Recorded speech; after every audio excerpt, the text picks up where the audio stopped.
ជំនាន់នៅសេរីសុខស្ដីជឿអង្គុយអស់លោកមែនណាក៏មែនបានឲ្យជឿបន្ត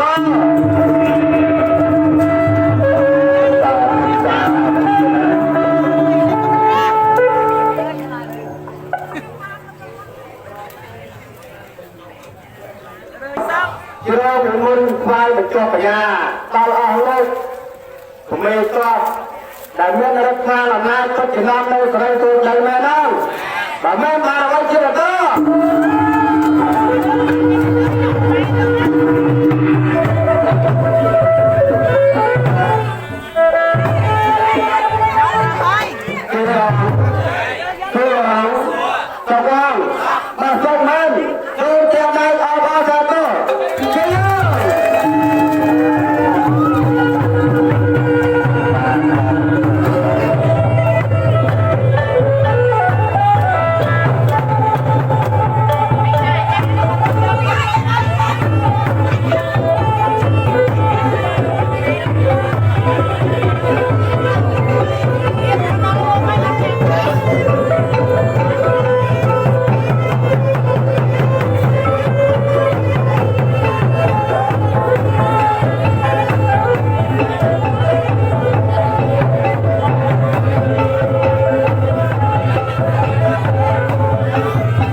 លោកជាអ្នកថែរក្សានៅក្បួនខ្នាតបាត្រាកៃឡាចរិតរូបចម្លាក់ព្រះតូចព្រះភូមិទៅព្រំអប្សរាហើយមកបាយមនតាំងស្វាន់សូមលោកក្រុមប្រកាន់យើងខ្ញុំរៀបចំក្រុងពលីក្រែងវាមិនស្រួលវិវាទជាដួលជួយចម្រែតម្រង់របស់ណាត្រឹមហើយត្រង់នោះសូមលោកទទួលយកចោះរបស់ណាខុសម្ដងមកកាលកុំអាលប្រកាន់ខឹងដឹងប្រាប់ដែររបស់ស្រុកខ្មែរមាន មានថោកមានថ្លៃទៅគួនផលិតអស់ប្រហុកยึดឲ្យពេញដៃរបស់ថ្លៃថ្លៃមន់ចោលឆ្លោយជ្រុះខ្វៃបង្កាយទុកខ្លះបើសិនជាខ្វះមិនដឹងសរុបឯណាទេជាណាស់មកនេះហើយចឹងសូមលោកទទួលខ្សែផ្សោយលោកទទួលខ្សែផ្សោយកាលណារួចហើយនោះលោកជួយប្រសិទ្ធិការពាររារាំងនៅលើទាំង8ផ្លូវសត្រូវទាំង8ទិសអមនុស្សដោយព្រាយដោយសាយទាំងឡាយមិនអាចមកឧបហា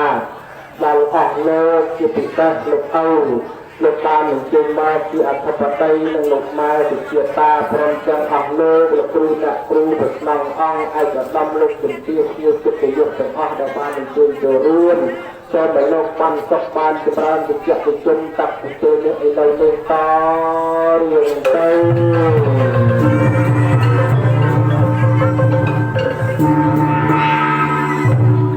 អ្នកទៅបញ្ជូនជំទាវស្រីចៃចុះមកពីកំពូលភ្នំទៅអើយលៀងទៅឲ្យហៅលៀងទៅឲ្យលៀងជូនជ័យឲ្យហៅពេលព្រឹកឲ្យលៀងព្រិលភ្នែកអញហៅថ្ងៃត្រង់ឲ្យលៀងចង់ត្រែងអញហៅថ្ងៃល្ងាចសម្រាប់រាជសីបាយលៀងទៅអញ្ជើញលៀងអុកអញ្ជើញលៀងអីនឹងអុកសក់ខ្លីនឹងអីសក់វែងក៏ពេញដាក់ទឹកប្រពន្ធរីករាយសូមលោកបោះពួយជួយស្ដោះជួយផ្លុំនៅជំងឺរោគទាទាំងឡាយជាពិសេសសូមថ្វាយប្រពោដល់លោកឪឲ្យជាសះស្បើយនៅមេលេត្រាបសូមឲ្យព្រះអង្គចូលទៅមើលឃើញច្បាស់អស់លោកទាំងអស់គ្នាកូនចៅទាំងអស់គ្នាដើម្បីជាពលុបសូមឲ្យបានសុខបានចម្រើនចាប់ពីពេលនេះឲ្យនៅលើតរឿងទៅ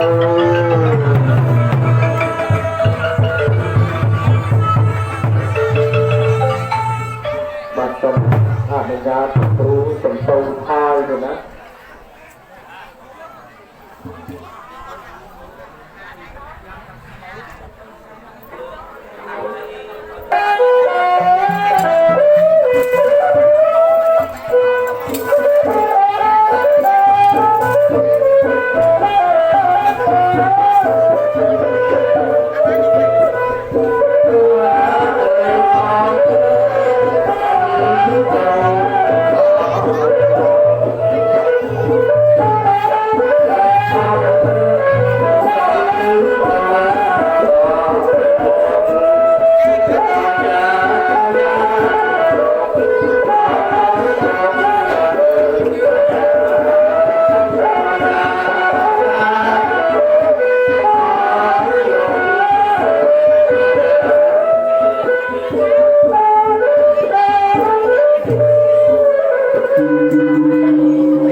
បានខាងការងារឃើញតែបាយមកទៅណា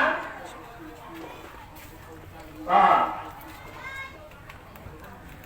ឃើញតែបាយ5នៅឡនៅណា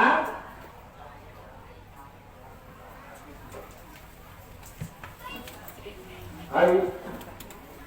នៅកន្លែងបុកទូចប់នេះនៅបាយ10ចានទៀត